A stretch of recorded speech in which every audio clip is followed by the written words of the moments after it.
Hello everyone, this is my review of the ASUS ZenBook UX305 CA. My model has a Core M3 6Y30 CPU running at 900 MHz with a 1.51 GHz turbo, 8 GB of RAM. It has a full HD 1920 by 1080p screen. It has a 256 GB SATA SSD, Intel HD graphics 515. So my model is kind of the lower end model. The options are the M3 6Y30 CPU, the M3 6Y54 CPU, or the M3 6Y75 CPU. You can also get 4 GB of RAM and a higher resolution 3200 by 1800p screen. It has an HD webcam. I'll put some footage in at the end of the video. And obviously, a 900 MHz base CPU is not good. It can be very slow. It has 2 cores, so that's running for it, but that's really not enough for most applications and use cases in 2018. So it's definitely something to keep in mind. The webcam could be so much better. It really is. It's horrendous, pretty much. I've had some trouble with it trying to find the right exposure. Kind of shifts back and forth. So that's another thing to keep in mind. The audio is Ice Power from Bang & Olufsen, as you can see right here by the keyboard.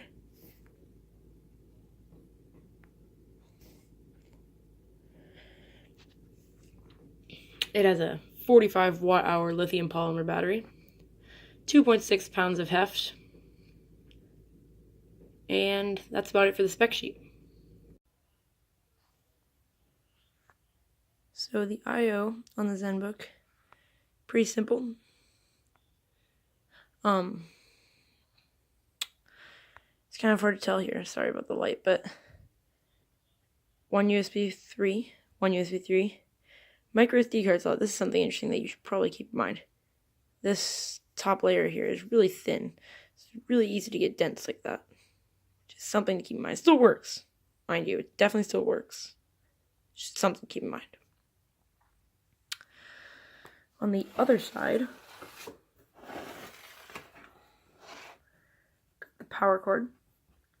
Got another USB 3. A micro HDMI, which is kind of interesting because it seems like there'd definitely be enough room to put a full-size HDMI in. The audio jack. And that's about it for I/O.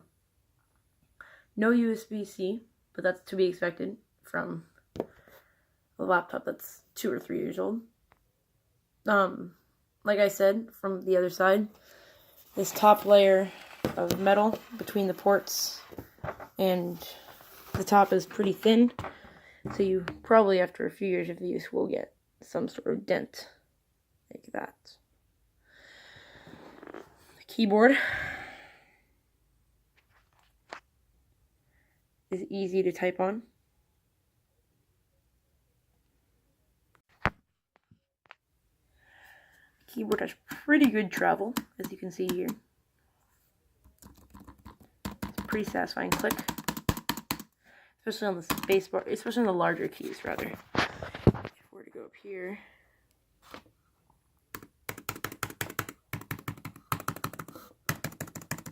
larger the key, the better the click. We know this. There's no backlight, unfortunately. And these are the F1 functions.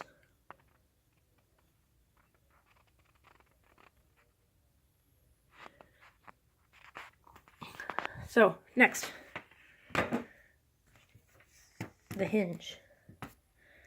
The hinge is pretty alright, I'd say. It holds its shape pretty well. It's kind of wobbly, but it's not too bad. At very low angles, not that you'll be using that, it does kind of slide down. And unfortunately, this is the widest the screen will go. This is the farthest back the screen will go. So No 2-in-1 tablet mode, tent mode, or anything like that. 1080p IPS LCD screen is fairly sharp.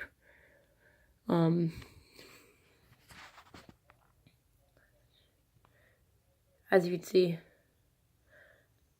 because of the camera trying to resolve all the pixels, kind of looks a little wonky, but in real life it really does not look bad at all.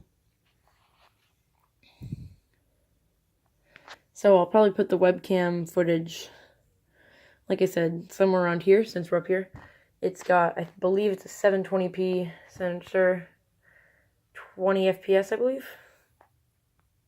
I might crack myself in the editing there. So yeah, the trackpad is fairly wide compared to my hand right there. It has good gestures. It does support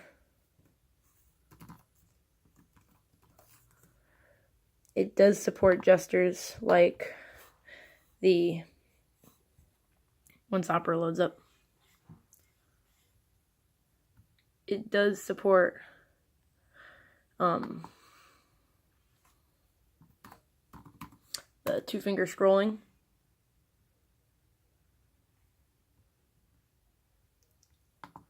So if we go down here,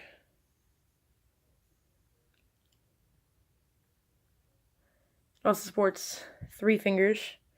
Swipe up, brings open the multitasking window.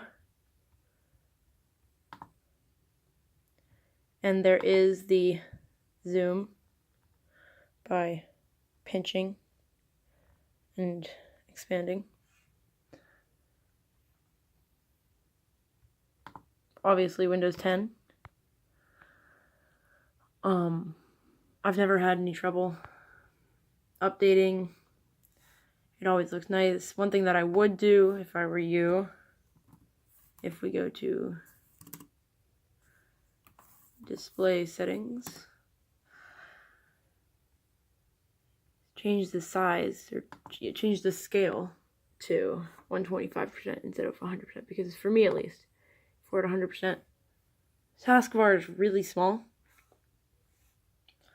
And while there is a little bit more screen real estate to go around, as you can see, it's still, I think it's definitely worth it too. Just a little bit more precision by scaling it up slightly. That is just my opinion though. Thank you so much for watching, and I hope to see you in my next video.